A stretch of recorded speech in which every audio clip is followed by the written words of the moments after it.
ওই ডগ ভাই আমাদের একটু বাঁচা, আমাদেরকে একটু মুক্ত করে দাও। দাঁড়া দাঁড়া, তোদের আমি সবাইকে মুক্ত করব। এখন সবাই এখান থেকে পালা, তাড়াতাড়ি তাড়াতাড়ি পালা এখান থেকে। যা যা তাড়াতাড়ি পালা, মালিক আসার আগে। কি রে, কে এই কাজ করলি? সাহস থাকলে আমার সামনে আয়। কে আমার কাঁচা ভাঙলি? সামনে আয় তুই। সত্যি বলতেছি আমি কিছু করি নাই। আজকে দেখবো তোরে কে বাঁচায়। দাঁড়া বলতেছি। এরপর বন্ধুরা ডগকে অনেক মারে এবং ডগ গাছতলায় বসে অনেক কান্না করতে থাকে। অনেক খিদা পাইছে, 2 দিন থেকে কিছু খাই না, কেউ খেতেও দেয় না। ও অনেক সুন্দর একটা পেয়ারা গাছ, দেখি এটা পেয়ারা পেরে খাই। ও অনেক সুন্দর সুন্দর পেয়ারা, অনেক সুস্বাদু।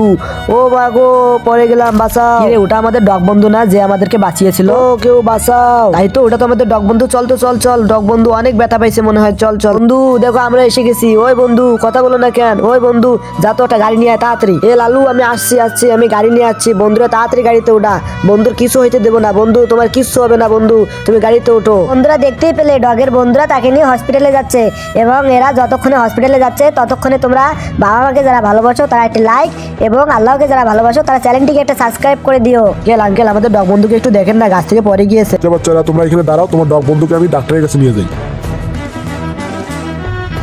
ও মাগো, ও মাগো, আমি এখানে কিভাবে আসলাম? আমি এখানে কেন? বাবু ওষুধটা খেয়ে নাও তো, ওষুধটা খেয়ে নাও, তারপর আমি তোমাকে সব খুলে বলতেছি তোমার সাথে কি হয়েছে। তুমি গাছ থেকে পড়ে যাওয়ার পর তোমার 2 বন্ধু অনেক যত্ন সহকারে তোমাকে হসপিটালে নিয়ে এসেছে, এবং তোমার বন্ধু বাইরে দাঁড়িয়ে আছে তোমার জন্য। বন্ধু আমি সুস্থ হয়ে গেছি। লালু লালু আমাদের বন্ধু সুস্থ হয়ে গেছে। বন্ধু তোমার কিছু হয়নি তো? বন্ধু বন্ধুরা দেখতেই পেলে আমার লালু ও কালু বন্ধু কত ভালো, আমার কত ভালোবাসে।